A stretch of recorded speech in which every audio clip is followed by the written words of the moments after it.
Thank you. Thank you. Salamat, thank you. Thank you. Thank you. Number 1 ang Lord. Number 1. Nakahibalo ba mo nga ginasaulog ang International Thank You Day?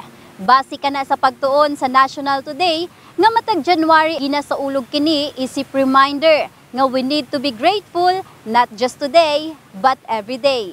Pipila sa atong mga kabrigada, dungan sa International Thank You Day, ang miingon nga dili sayon ang pagsulti og thank you, kinitungod sa managlaing rason. Ma'am, lisod ma'am. Siyempre, murag sa sobrang nato kabising nakalimtan na po nato ba nga naputay dapat pasalamatan sa masayasang adlaw o oras.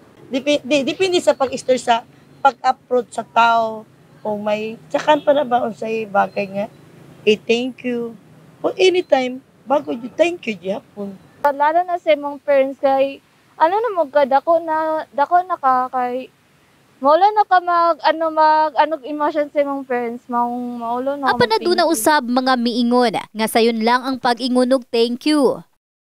Dali ra kayo kay ano ba bilang papasalamat ra man ba nga nakatabang sa kuha na good ma'am. Para sa kuha ma'am gaan gyud sa ano ma'am gaan gyud sa kabubuton ma'am ba nga maingnan kag salamat, thank you ana good. Lang kay kanang ay ako man god kay kapag naadjud ko'y ginahimo or kanang na nagakuan gud ang tao. Dugang pa sa maong pagtuon. Usahay, makalimtan na lang matud pa ang pag-ingon og salamat. Gumikan ginabaliwala na lang kini o ginahuna-huna na lang nga nakahibalo na ang uban sa atong gibati. Hinuon pipila sa atong mga kabrigada, mihatag og mensahe sa mga gusto nilang pasalamatan, samtang aduna matud pa'y chance.